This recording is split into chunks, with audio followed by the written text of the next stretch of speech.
रुद्रपुर में ठगी का नया तरीका सामने आया है। अगर आप भी सोने के गहने पहनकर बाहर निकलते हैं तो सावधान हो जाइए। एक महिला को नकाबपोश ठगों ने सम्मोहित कर लिया और करीब 15 लाख रुपए से ज्यादा के सोने के गहने लेकर फरार हो गए। महिला को जब तक कुछ समझ में आता तब तक आरोपी मौके से गायब हो चुके थे। पुलिस मामले की जाँच में जुटी है, लेकिन ये घटना लोगों के लिए बड़ी चेतावनी है।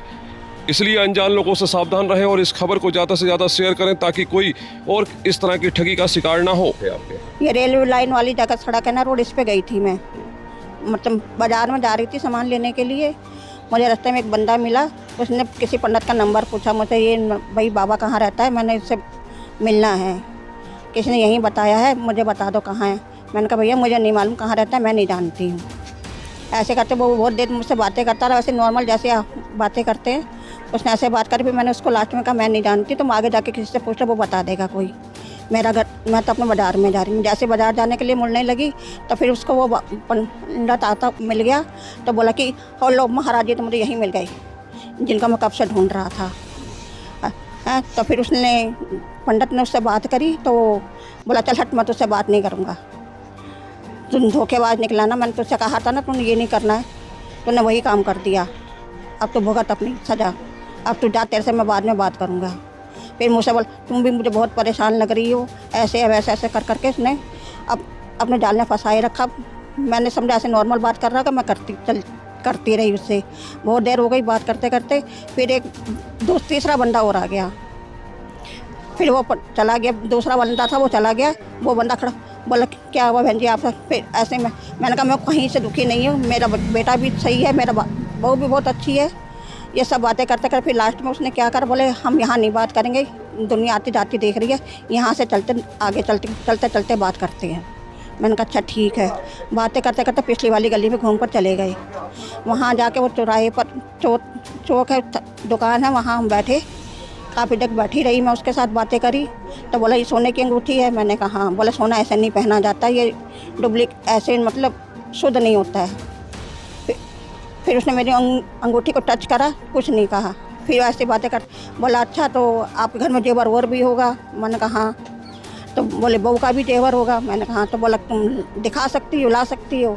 मेरे को पता नहीं क्या हुआ। मैंने कहा हाँ दिखा सकती हूँ, लेकिन ऐसे कैसे दिखा दूँगी, मेरे तो घर में बहू भी है, बेटा, मैं जेवर लेके कैसे आऊँगी? देख लो। तो मैंने कहा चल मैं ले आऊँगी, बहू का भी मेरे पास ही जेवर रखा हुआ, मैं ले आऊँगी। अब मैं घर आई, घर आके मैंने अलमारी खोली, ना बेटों को बताया ना बहू, किसी को भी नहीं बताया। मैं चुपचाप आके अलमारी खोल के मुझसे जेवर निकाल के ले गई, लेके घर से चली गई। अब फिर इधर की साइड में गई तो वहाँ वो खड़ा हुआ था बंदा, वो खड़ा। फिर मैं वहाँ यहाँ से सीधे सीधे चली गई। फिर उधर जाके उसने वहाँ बोले ले आई? मैंने कहा हाँ। तो बोले चल आप दिखाओ। मैंने पर्स में से निकाल के जेवर दिखाया तो वो ले लिया उसने मुझसे। तो बोले ये कानों को भी निकाल दो, ये भी अंगूठी भी निकाल दो, इसको भी शुद्ध कर दूँगा। मैंने निकाल के दे दी। और फिर उसने कागज़ की पुड़िया बनाई, पुड़िया बना के उसमें धागा लपेटा और बोला कि अब ये पुड़िया लो और ज़मीन में से एक पत्थर उठा लो। मैंने कहा ठीक। पत्थर उठा, बोला अब तुम ऐसे करो, अब तुम जाओ और ओम नमः शिवाय का 108 बार जाप करना, करते करते चले जाना, और रास्ते में वो चौक आएगा ना, वहाँ 3 बार सिर पे से वार के इसको फेंक देना, जाओ तुम्हारा काम हो जाएगा।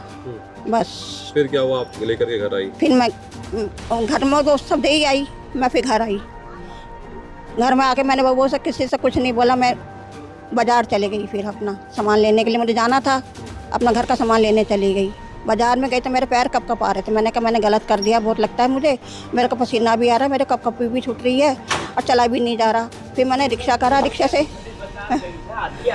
फिर मैं वहाँ से सामान खरीद के लेकर आई, सामान लेकर आई, लेकिन मेरे को धक हो रही है। लेकिन मेरा हिम्मत करके मैं फिर भी जैसे तैसे सामान लेके अपने घर में आ गई।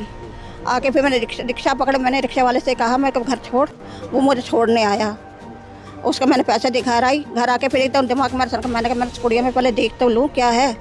उसने कहा भाई वो सूरज ढलने के बाद देखना। मैंने कहा मैं अभी देख ले, जो होगा देखी जाएगी मेरी किस्मत में। धीरज से फिर मैंने फिर भी इन लोगों को नहीं बताया। मैंने जाके कमरे में गई, मंदिर में पुड़िया उठाई, खोलने लगी, बहू आ गई तो मैंने फिर छुपा दी। मैंने कहा नहीं तो बहू को देख लेगी, लेकिन फिर बहू चली। फिर मैंने पुड़िया खोली, देखी तो पुड़िया में पत्थर पड़े थे।